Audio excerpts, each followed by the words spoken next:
ವಿವಾದ ಸೃಷ್ಟಿಸಿದ ಎನ್ಸಿಇಆರ್ಟಿ 6ನೇ ತರಗತಿ ಕೃಷ್ಣ ಪಠ್ಯ ಪುಸ್ತಕ. ಸಿಬಿಎಸ್ಇ 6ನೇ ತರಗತಿಗಾಗಿ ಪುಸ್ತಕ ಬಿಡುಗಡೆ ಮಾಡಿದ ಎನ್ಸಿಇಆರ್ಟಿ. ಇದೀಗ ವಿವಾದ ಸೃಷ್ಟಿಸಿದ ಎನ್ಸಿಇಆರ್ಟಿ 6ನೇ ತರಗತಿ ಕೃಷ್ಣ ಪಠ್ಯ ಪುಸ್ತಕ. ಸಿಬಿಎಸ್ಇ 6ನೇ ತರಗತಿಗಾಗಿ ಪುಸ್ತಕ ಬಿಡುಗಡೆ ಮಾಡಿರುವಂತಹ ಎನ್ಸಿಇಆರ್ಟಿ ಕನ್ನಡ ಪಠ್ಯ ಪುಸ್ತಕಕ್ಕೆ ಕೃಷ್ಣ ಎಂಬ ಹೆಸರಿಟ್ಟಿರುವುದಕ್ಕೆ ವಿರೋಧ ಕೇಳಿ ಬರ್ತಾ ಇದೆ. ಕೃಷ್ಣ ಹೆಸರು ಕನ್ನಡ ಭಾಷೆ, ಸಾಹಿತ್ಯ, ಸಂಸ್ಕೃತಿಗೆ ಸಂಬಂಧಿಸಿಲ್ಲ. ಕನ್ನಡದ ವೈಚಾರಿಕ ಪರಂಪರೆ, ಸಾಂಸ್ಕೃತಿಕ ಇತಿಹಾಸ ಕಡೆಗಣನೆ ಅನ್ನುವಂತಹ ಆರೋಪ ಕೇಳಿ ಬಂದಿದೆ. ಡಿಎಸ್ಇಆರ್ಟಿ ಪ್ರಕಟಿಸಿರುವ ಸವಿಗನ್ನಡ, ಸಿರಿಗನ್ನಡ, ತಿಳಿ ಕನ್ನಡ ಪಠ್ಯ ಪುಸ್ತಕಗಳನ್ನ ಯಾಕೆ ಪರಿಗಣಿಸಿಲ್ಲ ಅಂತ ಟೀಕೆ. ಕನ್ನಡದ ಅಸ್ಮಿತೆಗೆ ಧಕ್ಕೆ ತರುವ ರೀತಿಯಲ್ಲಿ ಪಠ್ಯ ಪುಸ್ತಕ ತಯಾರಿ. ಎನ್ಸಿಇಆರ್ಟಿ ನಡೆ ವಿರುದ್ಧ ಶಿಕ್ಷಣ ಇಲಾಖೆ ಈಗ ಅಸಮಾಧಾನ ವ್ಯಕ್ತಪಡಿಸ್ತಾ ಇರುವಂತದ್ದು. ವಿವಾದ ಸೃಷ್ಟಿಸಿದ ರಾಷ್ಟ್ರೀಯ ಶೈಕ್ಷಣಿಕ ಸಂಸ್ಥೆಯ ಮತ್ತು ತರಬೇತಿ ಮಂಡಳಿ ಇದೀಗ ಸಿಬಿಎಸ್ಇ 6ನೇ ತರಗತಿಗಾಗಿ ಕನ್ನಡ ಪಠ್ಯ ಪುಸ್ತಕಕ್ಕೆ ಕೃಷ್ಣ ಎಂಬ ಹೆಸರಿಟ್ಟಿರುವುದಕ್ಕೆ ಈಗ ವಿರೋಧ ಕೇಳಿ ಬರ್ತಾ ಇರುವಂತದ್ದು. ಕೃಷ್ಣ ಹೆಸರು ಕನ್ನಡ ಭಾಷೆ ಹಾಗೆ ಸಾಹಿತ್ಯ, ಸಂಸ್ಕೃತಿಗೆ ಸಂಬಂಧಿಸಿಲ್ಲ.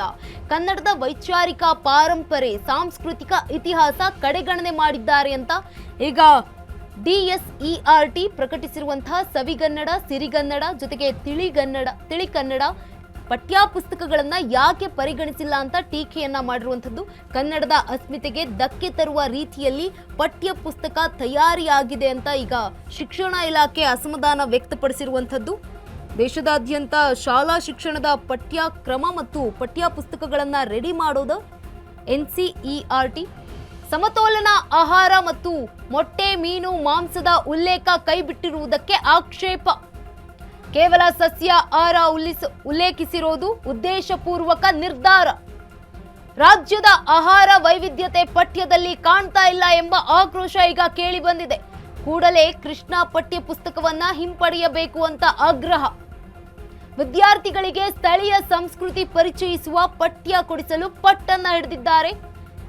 ಎನ್ಸಿಇಆರ್ಟಿ ವಿರುದ್ಧ ಮಾಜಿ ಸಚಿವ ಮಧು ಬಂಗಾರಪ್ಪ ಅಸಮಾಧಾನ ಹೊರಹಾಕಿದ್ದಾರೆ.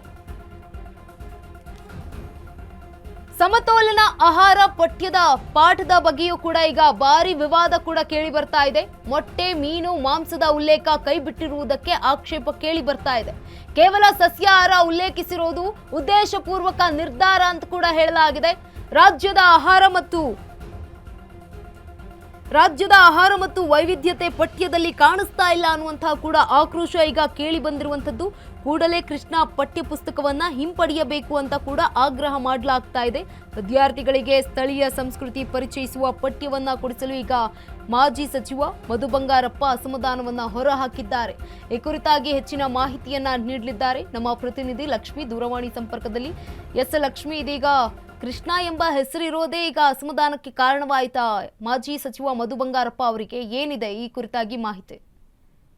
ಎಸ್ ಗಂಗಾ, ಎಜುಕೇಶನ್ ಅನ್ನುವಂತಹದ್ದು ಬಂದಾಗ ಮಕ್ಕಳಲ್ಲಿ ಯಾವುದೇ ರೀತಿಯಾದಂತಹ ಭೇದ ಭಾವ ಬರಬಾರ್ದು. ಜೊತೆಗೆ ಮಕ್ಕಳಿಗೆ ನೀಡಬೇಕಾಗಿರುವಂತಹ ಜ್ಞಾನ ಜೊತೆಗೆ ಎಜುಕೇಶನ್ ಸಿಸ್ಟಮ್ ಏನಿದೆ ಅದು ಸದ್ಯಕ್ಕೆ ಎಲ್ಲೋ ಒಂದ್ ಕಡೆ ಬದಲಾಗ್ತಾ ಹೋಗ್ತದೆ. ಯಾಕೆಂತಂದ್ರೆ ಕೃಷ್ಣ ಎನ್ನುವಂತಹ ಹೆಸರಿನಲ್ಲಿ ಕನ್ನಡ ಭಾಷೆಯ ಒಂದು ಸಾಹಿತ್ಯ ಹಾಗೂ ಸಾಂಸ್ಕೃತಿಕ ಹಿನ್ನೆಲೆಯಲ್ಲಿ ಬಂದಿರುವಂತಹ ಪುಸ್ತಕ ಇದು. ಆದ್ರೆ ಇದರಲ್ಲಿ ಒಂದ್ ರೀತಿ ಮುಖ್ಯವಾಗಿ ಆಗ್ತಾ ಇರುವಂತಹ ಸಮಸ್ಯೆ ಏನು ಅಂತಂದ್ರೆ, ಇಲ್ಲಿ ನಮ್ಮ ಆಹಾರ ಪದ್ಧತಿ ಏನಿದೆ, ನಮ್ಮ ಆಹಾರ ಸಮತೋಲನ ಏನಿದೆ ಅದು ಪಾಠದಲ್ಲಿ ಇರ್ಬೇಕಾಗಿದ್ದು ಸದ್ಯಕ್ಕೆ ಇಲ್ಲ ಅನ್ನುವಂಥದ್ದು. ಕೇವಲ ಮಾಂಸಾಹಾರದ ವಿಚಾರವಾಗಿ ಯಾವುದೇ ರೀತಿಯಾಗಿ ಇಲ್ಲ. ಇಲ್ಲಿ ಎಲ್ಲವೂ ಸಹ ಏನು ಜನರಿಗೆ ನಾರ್ಮಲ್ ಆಗಿರುವಂತದ್ದು, ವಿದ್ಯಾಭ್ಯಾಸದಲ್ಲಿ ಯಾವುದೇ ರೀತಿಯಾದಂತಹ ಭೇದ ಭಾವ ಬೇಡ ಅನ್ನುವಂತಹ ನಿಟ್ಟಿನಲ್ಲಿ ಈಗ ಸಿಬಿಎಸ್ಇ ಏನು 6ನೇ ತರಗತಿಗಾಗಿ ಒಂದು ಪಠ್ಯಪುಸ್ತಕವನ್ನ ಬಿಡುಗಡೆ ಮಾಡಿದ್ದಾರೆ. ಅದರಲ್ಲಿ ಕಂಡು ಬಂದಿರುವಂತಹ ವಿಚಾರ ಈ ಹಿನ್ನೆಲೆಯಲ್ಲಿ ಸದ್ಯಕ್ಕೆ ಮಾಜಿ ಶಿಕ್ಷಣ ಸಚಿವರಾಗಿರುವಂತಹ ಮಧು ಬಂಗಾರಪ್ಪ ಅವರು ಇದಕ್ಕೆ ವಿರೋಧವನ್ನ ವ್ಯಕ್ತಪಡಿಸ್ತಾ ಇದ್ದಾರೆ. ಯಾಕಂತಂದ್ರೆ ಕನ್ನಡ ಅಸ್ಮಿತೆಗೆ ಯಾವುದೇ ರೀತಿಯಾದಂತಹ ಧಕ್ಕೆ ತರುವಂತಹ ರೀತಿಯಲ್ಲಿ ಪಠ್ಯಪುಸ್ತಕವನ್ನ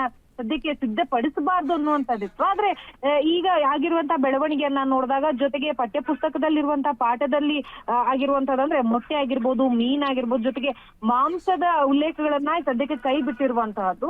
ಸೊ ಮಕ್ಕಳಿಗೆ ನಾವು ಏನು ಪಾಠವನ್ನ ತಿಳಿಸ್ತಾ ಹೋಗ್ತೀವಿ, ಯಾವುದನ್ನ ನಾವು ನೀಡ್ತಾ ಹೋಗ್ತೀವಿ, ಅದು ಮುಂದೆ ಬೆಳವಣಿಗೆ ಆಗ್ತಾ ಹೋಗುತ್ತೆ. ಹಾಗಾಗಿ ಮಕ್ಕಳಲ್ಲಿ ಮಾಂಸ ಮತ್ತೆ ಸಸ್ಯಾಹಾರಿ ಅನ್ನುವಂತಹ ಭೇದ ಭಾವ ಬೇಡ ಅನ್ನುವಂತಹ ನಿಟ್ಟಿನಲ್ಲಿ, ಜೊತೆಗೆ ಈಗ ಕೃಷ್ಣ ಅನ್ನುವಂತದ್ದೇನು ಹೆಸರನ್ನ ಇಟ್ಟಿದ್ದಾರೆ ಇದು ಸಹ ಒಂದ್ ರೀತಿಯಲ್ಲಿ ಹಿಂಪಡಿಬೇಕು ಅನ್ನುವಂತಹ ನಿಟ್ಟಿನಲ್ಲಿ ಸದ್ಯಕ್ಕೆ ತಮ್ಮ ಆಕ್ರೋಶವನ್ನ ಹೊರಹಾಕ್ತಾ ಇದ್ದಾರೆ. ಇಲ್ಲಿ ಯಾವುದೇ ರೀತಿಯಾದಂತಹ ಭೇದ ಭಾವ ಬೇಡ, ಊಟದ ವಿಚಾರವಾಗಿರ್ಬೋದು, ಪದ್ಧತಿ ವಿಚಾರವಾಗಿರ್ಬೋದು, ಜೊತೆಗೆ ಸಂಸ್ಕೃತಿ ಸಾಹಿತ್ಯದ ವಿಚಾರವಾಗಿ ಆಗಿರ್ಬೋದು.